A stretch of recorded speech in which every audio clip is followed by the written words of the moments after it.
কালকে ভাইফোঁটা ছিল, অনেক রকমের রান্নাবান্না হয়েছিল, প্রচুর খাওয়া দাওয়া হয়েছিল। তার মধ্যে বেঁচে গেছিলো হচ্ছে অনেকটা ভাত। সেই ভাতগুলো নিয়ে কি করব কিছু ভেবেই পাচ্ছিলাম না। আমি বললাম ঠিক আছে, এতগুলো ভাত তো আর ফেলা যাবে না, তাহলে আজকে আমি পান্তা খেয়ে নেবো। আমি আবার ব্রেকফাস্টে ভাত টাত খেতে পারি না, তো ভাবলাম তাহলে দুপুরবেলা খেয়ে নেবো। যেই না বলেছি আমি দুপুরবেলা পান্তা খাবো, অমনি শুনে শাশুড়ি মাও বলছে আমিও আজকে তাহলে পান্তা খাবো। সেই শুনে পুবলাও আবার বলছে মাম্মি আমিও আজকে পান্তা খাবো।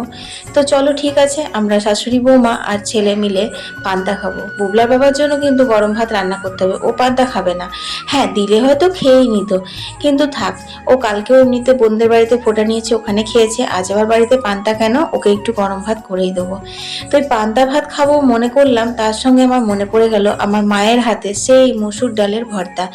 আগে গ্রীষ্মকালে যখন খুব গরম পড়তো, মা তখন এই মসুর ডালের ভর্তাটা বানাতো হচ্ছে রাতে বেলা। জল দেওয়া ভাত থাকতো আর এই মসুর ডালের ভর্তা, উফ কি যে ভাল লাগতো খেতে। তাই আজকে মসুর ডালটা শুকনো কড়ায় ভেজে আর জলে ভিজিয়ে রাখলাম, ভিজে গেলে বাটবো বলে। এদিকে হনুমানের উপদ্রবে কিছু তো থাকছে না, তাই কুয়োপাড়ে চেপে দুটো বড় বড় সাইজের পেয়ারা পেরে নিলাম। কাঁচা পাকা যে পেয়ারাই থাক না, হনুমানের দায়ে মানে থাকবে না, সমস্ত নষ্ট করে দিচ্ছে। যাই হোক, এরপর কলের জল চলে এসেছে, তো ভাবলাম বুবলা বাবার জন্য একটু ভাতটা বসিয়ে দিই আর খাবার জলগুলো নিয়েই নিই। তারপর এক ফাঁকে কিন্তু আমি ঘরটাও মুছে নিয়েছি, কলের জলও নেওয়া হয়ে গেছে। এখন মপটা খুব ভালো করে কেচে নিচ্ছি।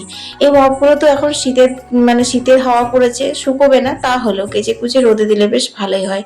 ওদিকে ভাত ফুটছে, এদিকে আলু ভাজা হয়ে গেছে, এদিকে যে মসুর ডালটা ভিজিয়েছিলাম ভেজে, সেটাও কিন্তু বেশ ভালো ভিজে গেছে।